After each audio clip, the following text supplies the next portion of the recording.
အခု scammer တွေအရန်များနေတဲ့အတွက်ကြောင့်အမျိုးမျိုးနဲ့ကိုယ်ကိုလာလိမ်နိုင်တယ်အဲဒါကြောင့်တတိထားပါလို့ပြောချင်တယ်ပြီးရင်ပတ်စံကလွယ်ကူကူရှာလို့ရတာတစ်ခုမှမရှိဘူးတကယ်အချိန်ပေးမှတကယ်ဘယ်လိုပြောမလဲစူးစမ်းမှရတယ်ဟုတ်တယ်ပတ်စံကဒီတိုင်းonline ကနေလုပ်လို့ရတယ်ဘယ်လောက်ပဲလုပ်မယ်ဘယ်နှစ်နာရီလုပ်ရင်ရတယ်ဆိုတဲ့အရာတွေလုံးဝမယုံပါနဲ့လို့ပြောချင်ပါတယ်ဒါကတော့လုံးဝ scammer ဖြစ်သွားပြီမဖြစ်နိုင်ဘူးပေါ့နော်အခုဒီဗီဒီယိုမှာတော့ညီမကိုယ်တိုင်ကြုံတွေ့ခဲ့ရတဲ့ဖိလစ်နိုင်ငံမှာကြုံတွေ့ခဲ့ရတဲ့ scammer အကြောင်းကိုညီမပြောပြမှာဖြစ်ပါတယ်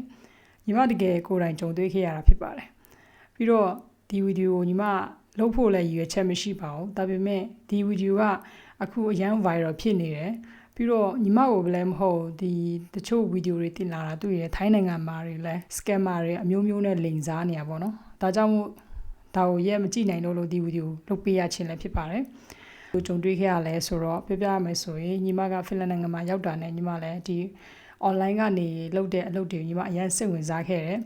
အရင်စိတ်ဝင်စားခဲ့တော့ကိုကအလုပ်ရချင်တဲ့စိတ်ပဲရှိတယ်ပြီးတော့အလုပ်ကိုပတ်စံကိုလည်းလွယ်ကူကူရမယ်လို့ထင်တယ်ပေါ့နော်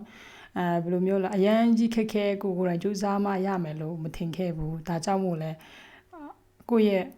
အလုပ်လျှောက်ရင်ကတော့ဒီတည့်ရတိုင်းပဲ resume file တွေပြင်ဆင်ရတယ်ပေါ့နော်နိုင်ငံခြားမှာကကိုယ့်ရဲ့ဒီ resume file ကိုပြင်ဆင်ထားတယ်ဒီပြင်ဆင်ထားတဲ့အရာကိုကိုကဒီအလုပ်လျှောက်တဲ့ website တွေမှာရှောက်တင်ထားတယ်ပေါ့နော်ဘယ် website မှလည်းမသိပါလည်းမသိဒါပေမဲ့ကိုကရှောက်တင်ထားတယ်ကိုယ့်ရဲ့ information ကိုနေရာတကာမှာလိုက်ချထားရတယ်ပေါ့နော်သူတို့များတွေ့ရင်ကို့များဖေးမလားပေါ့အဲ့လိုမျိုးစိတ်နဲ့ထားတယ်ဒါပေမဲ့အဲ့လိုမျိုးထားတော့တပတ်အကြာလောက်မှာညီမကို Telegram ကနေဆက်သွယ်လာတယ်ပေါ့နော် Hello ပေါ့နော်မင်းအလုပ်ရှာနေတာတွေ့တယ်ပေါ့မင်း application တွေ့တယ်ဆိုတော့မင်း part time အလုပ်လုပ်ချင်လားစိတ်ဝင်စားလားပေါ့နော် online ကနေလုပ်ရမယ်အရာဟုတ်တယ်ဆိုတော့ညီမအရန် surprise ဖြစ်သွားတယ်ပေါ့နော်ကိုအလုပ်များရသွားတာလားမသိဘူးပေါ့နော်ကိုလာဆက်တွေ့ရဆိုအရန်ပျော်သွားတယ်ပေါ့လုပ်ချင်တယ်ဘယ်လိုမျိုးလုပ်ရမလဲဆိုတော့ဘာမှမခက်ဘူးတဲ့ဒီအခုနာမည်ကြီးနေတဲ့ brand တွေရဲ့ review ပဲပေးရမှာပေါ့နော် review ပေးရမယ်အလုပ်ဒါလွယ်လေးပဲလေ comment ပဲပေးရုံနဲ့ပတ်စံရမှာဆိုတော့လုပ်ကြည့်ရပါဆိုပြီးမှကိုလည်းစမ်းတယ်ပေါ့နော်သူတို့ပေးတဲ့အလုပ်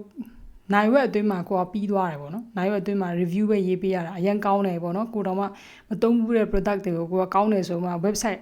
website ကလည်းသူတို့တွေအတုလုပ်ထားတာအတုလုပ်ထားတဲ့ website ကိုပဲ comment လုပ်ခိုင်းတယ်ကိုကတော့အမှပဲလုပ်ပြီးမှရတော့အဲ့ဒါပြီးသွားတာနဲ့သူက step by step ရှင်းပြတယ်ဒီဒါပြီးသွားပြီဆိုတာနဲ့ဒီအထဲမှာမင်းရဲ့ပတ်စံက100 euro 150လောက်ညီမရသွားတယ်နိုင်ဝက်အတွင်းမှာနော်150ဒါပေမဲ့အဲ့ပတ်စံကိုချက်ချင်းထုတ်လို့မရအောင်ချက်ချင်းထုတ်လို့မရတော့ပတ်စံကိုထုတ်ရဖို့အတွက်ကတဲ့ဒီတိုင်းမရဘူးပေါ့နော်နောက်ဘဏ်အကောင့်တစ်ခုဖွင့်ရမယ်ပေါ့နော်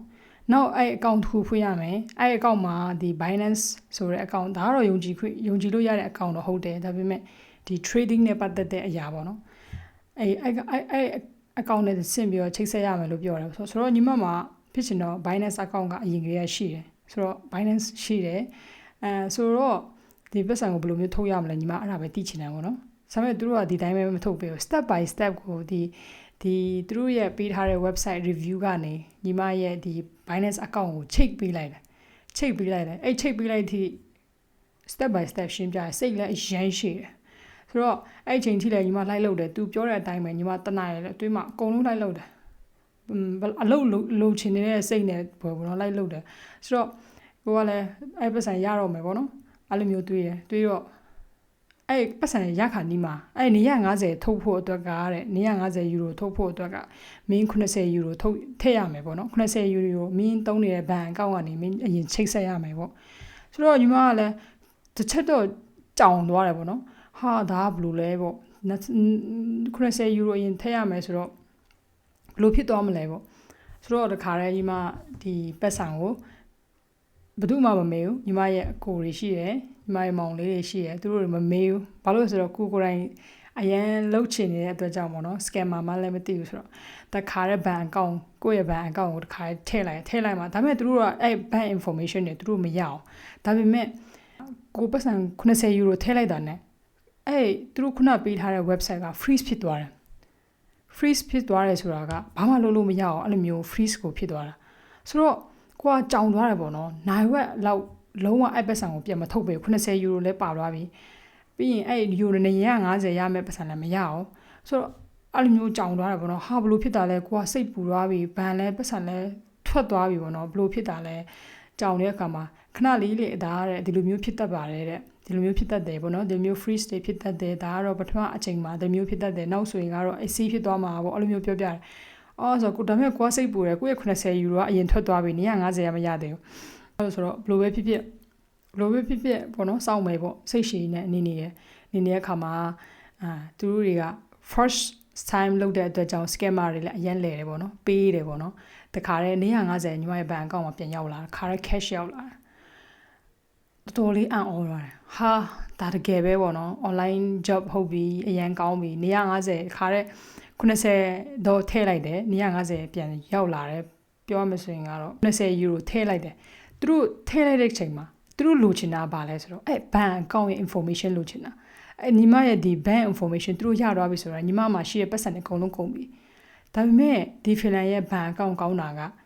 အဲ့လောက်ထိမလွယ်ဘူးသူတို့တွေဒီ Finland ရဲ့ဒီ banking system ကသူတို့တွေအဲ့လောက်ထိ hacking လုပ်ဖို့အတွက်မလွယ်ကူတဲ့အတွက်ကြောင့်သူတို့တွေကပြန်ကြိုးစားတယ်နောက်တစ်ခေါက်လည်းညီမကိုအဲ့တစ်ခေါက်ကတော့90ယူရိုထည့်လို့မရတော့နောက်တစ်ခေါက်လည်းညီမပြန်ဆက်လုပ်တယ်150ရပြီးတော့နောက်ပိုင်းလည်းအဲ့ချိန်မှာ180ညီမမြက်နေပြီ180မြက်နေပြီဒါပေမဲ့ညီမကတော့အကျန်းပျော်သွားတယ်ပြန်ဆက်လုပ်မယ်ပေါ့ဒါပေမဲ့နောက်တစ်ခေါက်ဆက်လုပ်ရင်ကနောက်တစ်ရက်မှလုပ်လို့ရတော့မယ်ဆက်တိုက်လုပ်လို့မရအောင်သူကလည်းဆိုတော့နောက်တစ်ရက်စောင့်နေနောက်တစ်ရက်စောင့်မှညီမလုပ်ထားတဲ့အရာကိုဒါပေမဲ့600ကျော်ယူရို600နော်အတင်းတစ်ခါတည်း150ကနေ600မြက်မှာဒါပေမဲ့အဲ့600မြက်မဲ့အရာကို300ရင်ထည့်ရမှာယူရို300ရင်ထည့်ခိုင်းတယ်ဆိုတော့ညီမစဉ်းစားသွားပြီပေါ့နော်ဒါကတော့ကိုယ့်ရဲ့မောင်နှမတွေနဲ့တိုင်ပင်တည်တဲ့အရာဖြစ်သွားပြီကိုယ်တိုင်လုပ်လို့မရတော့ဘူးဘာလို့လဲဆိုတော့ဒီ300ပြန်ထည့်လိုက်ရင်ဒီ300 600ပြန်ရမယ်တကယ်လို့600မရခဲ့ဘူးဆို300တခါရှုံးမှာဆိုတော့ညီမစဉ်းစားပြီးမှဟာဒါကတော့ scammer တွေပဲဖြစ်ရမယ်ပေါ့နော်ကိုယ့်ရဲ့မောင်နှမတွေနဲ့ကိုယ်တိုင်ပင်နေတိုင်ပြီးတော့သူတို့တွေကဒါလုံးဝမဖြစ်နိုင်ဘူးဒါ scammer ပဲသူအခုချိန်မှာဒီလောက်ထိလွယ်ကူတဲ့ပတ်စံရှာလို့မရဘူးဆိုတဲ့အရာကိုညီမသိလိုက်ရတယ်ဆိုတော့အဲ့ချိန်မှာညီမသူ့ကိုပြန်စကားတော့ပြောရတယ်ပေါ့နော်သူကလည်း main ကလေးပဲသူကလည်းကိုကလည်းကြောင်းတဲ့တစ်ဖက်နဲ့မလို့နောက်တစ်ခေါက်ဒီ300ယူရိုထည့်ဖို့ကတော့ကိုယ့်အတွက်အဆင်မပြေတော့ဘူးပေါ့နော်ဒီ600တော့ရမှာဟုတ်တယ်ပေါ့ဒါပေမဲ့အရင်ကျေးဇူးတင်တယ်ပေါ့အခုချိန်ထိလမ်းပြရတယ်ဒီကိုကလည်းပေါ့နော်ရွှေချောင်လိုက်တယ်ပေါ့ဒီ300ကိုထည့်လိုက်ရင်ရှုံးသွားမှာညီမတိရတဲ့အတွက်ကြောင့်ထပ်မထည့်တော့ဘူး scammer မှန်တိသွားတယ်ပေါ့နော်ဘာလို့လဲဆိုတော့စောစီတိသွားလို့ညီမထပ်မရှုံးတော့တာဒါမှမဟုတ်ရင်ညီမရဲ့ bank information တွေနောက်တစ်ခေါက်ပြန်ထပ်ဖြည့်ပြီဆိုရင်ဒါဆိုတာနဲ့တခါတည်းအကုန်လုံးပါသွားတော့မှာဆိုတော့ညီမက scammer ကိုပြန် scam လိုက်တဲ့ပုံစံပေါ့နော်ညီမ180တော့မြတ်သွားတယ်ဒါပေမဲ့ပြောချင်တာကဒီအခုချိန်မှာဘာမှလွယ်ကူရတာမရှိဘူးပြီးတော့လဲဖင်လန်မှာအရေးကြီးတယ်ဖင်လန်မှာပဲမဟုတ်ဘယ်နေရာမှာဆိုပေါ့နော်ကိုယ့်ရဲ့ personal information ကိုဘယ်သူမှ share လို့မရပါဘူးပေါ့နော်ညီမဆိုရင်မတိခဲ့လို့ဒီလိုမျိုးကိုယ့်ရဲ့ information တွေကိုကိုကရှောက် sharing လုပ်ထားတယ်ပေါ့နော်ဒါမကောင်းတဲ့အရာဖြစ်တယ်ဘာမှ privacy မရှိဘူးဆိုရင်သူများတွေကိုယ့်ရဲ့ information ကိုသိရပြီးရင်ကိုအလုပ်လုပ်ချင်နေတည်တဲ့သူတွေပဲ scammer ခံရမှာပေါ့နော်ဆိုတော့ကိုအလုပ်လုပ်ချင်နေဆိုရင်တကယ်အလုပ်ပေးတဲ့သူဓာတ်ရိုက်သွားပါဆက်သွယ်ပါလို့ပြောချင်တယ်ပေါ့နော်ဒီလိုမျိုး website တွေမှာရှောက်ပြီးတော့ကိုယ့်ရဲ့ information တွေမထားပါနဲ့အန်တီများတယ်ပြီးတော့နောက်တစ်ခေါက်အရင်ကညီမဒီအခုတလောပဲညီမတွေ့လိုက်တယ်တချို့ပတ်စံနေဆိုရင်တချို့ဗီဒီယိုမှာတွေ့လိုက်တယ်ပေါ့နော်။ဘာလဲဆိုတော့သူတို့ရဲ့ bank information တွေဖြည့်လိုက်ခြင်းအဖြစ်သူတို့ရဲ့ bank ကရှိသမျှပတ်စံတွေအကုန်လုံးကိုထုတ်သွားတယ်ပေါ့နော်။ဆိုတော့ညီမလည်းအဲ့လိုဖြစ်နိုင်တယ်ပေါ့နော်။ဒါပေမဲ့စိုးလေး scammer မှန်တိသွားတဲ့အတွက်ကြောင့်မဖြစ်သွားဘူးပေါ့နော်။ဒါနဲ့ပဲမပြီးဘူး။ဒါကတော့ဒီဖင်လန်မှာကြုံတွေ့ခဲ့ရတဲ့အတွေ့အကြုံပေါ့နော်။ပြီးတော့အရင်ကလည်းညီမကြုံတွေ့ခဲ့ဘူးတည်း။ဘာလို့လဲဆိုတော့ညီမအရင်လွယ်ကူယုံကြည်ရဲ့အဲမှာရမ်းပါတယ်အဲ့လိုမျိုးလူထဲမှာပါတယ်ဒါကြောင့်မို့လဲကိုတီးရဲ့အတွက်ကြောင့်ကိုကအခုနောက်ပိုင်းဆိုရင်ပေါ့နော် Messenger တွေမှာစကားလာပြောတဲ့သူတွေဆိုရင်ညီမတိတ် reply မလုပ်ဖြစ်တာလေးတွေရှိရပေါ့နော်ဘာလို့လဲဆိုတော့ဒါမာနကြီးလို့လည်းမဟုတ်ဘူးဘာလို့လဲ scam အရန်ခံနေရတော့တခါတလေကိုနဲ့ကိုတငယ်ချင်းစကားလာပြောရင်တော့ဒါ scammer လားဆိုမှကိုကအဲ့လိုမျိုးတွေးမိရပေါ့နော်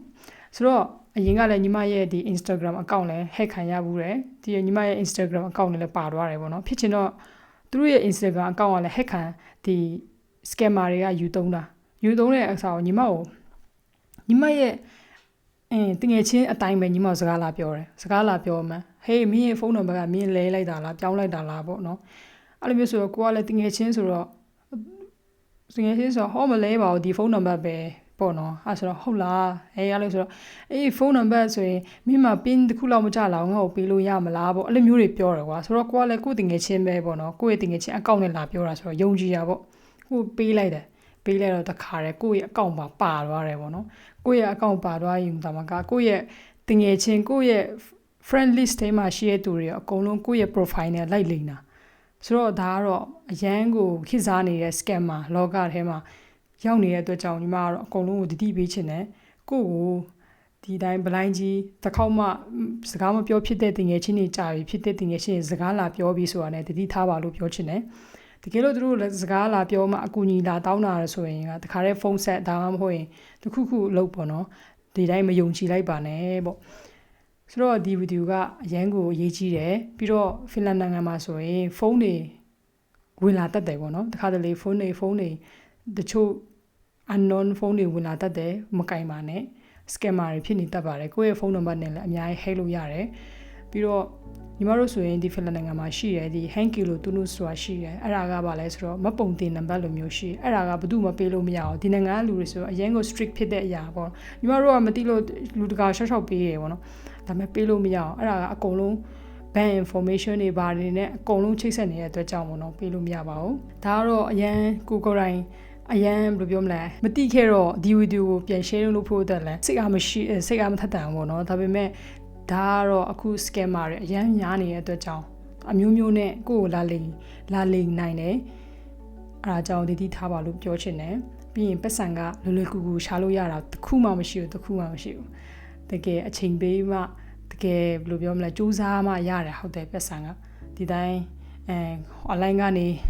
လုပ်လို့ရတယ်ဘယ်လောက်ပဲလုပ်မယ်ဘယ်နှစ်နိုင်လုပ်ရတယ်ဆိုတဲ့အရာတွေလုံးဝမယုံပါနဲ့လို့ပြောချင်ပါတယ်ဒါကတော့လုံးဝ scammer ဖြစ်သွားပြီမဖြစ်နိုင်ဘူးပေါ့နော်ဘာလို့လဲဆိုတော့ဒီတကယ်လက်တွေ့မှာညီမတို့ကိုယ်တိုင်တနိုင်လောက်လုံးမှယူရို73ယူရိုလောက်ရတာပေါ့နော်ဆိုတော့အဲ့တနိုင်မှာ50ယူရိုလောက်ရမယ်ဆိုတဲ့ကလေးက scammer ပဲပေါ့နော်မဖြစ်နိုင်ဘူးဆိုတော့တတိထားပါအကုန်လုံးလဲဖင်လန်နိုင်ငံမှာပဲမဟုတ်ဘူးနေရာတကာမှာပဲ scammer တွေအများတယ်ပြီးတော့ညီမရဲ့ page မှာလဲ scammer တွေတော်တော်လေးသူတို့ရဲ့ link တွေလဲရှောက်ပို့တယ်အဲ့ link တွေမှာလဲရှောက်ဝင်လို့မရအောင်ဝင်လိုက်တာနဲ့အကောင့်ဝင် hack ခံရမှာဆိုတော့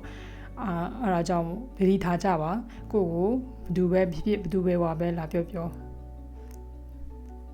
thank you လည်းမပြောနဲ့ဘာမှလည်းမပြောပါနဲ့လို့ပြောချင်ပါတယ်ဆိုတော့ညီမဗီဒီယိုလဲ share လို့မလုပ်ဖြစ်တာလဲရမ်းကြာသွားပြီနောက်ချိန်တွေမှာဗီဒီယိုတွေအများကြီးနဲ့ပြန်လည်ပြီးတော့တင်ဆက်ဖို့လည်းရှိပါတယ်အခုချိန်ထိညီမကိုကြည့်ရှုပေးနေတဲ့သူအားလုံးပေါ်မှာလည်းရမ်းပဲကျေးဇူးတင်တယ်နောက်ရဲ့ဗီဒီယိုမှာအားလုံးနဲ့ပြန်ပြီးတော့ဆုံချင်ပါတယ်အားလုံးပဲ see you bye bye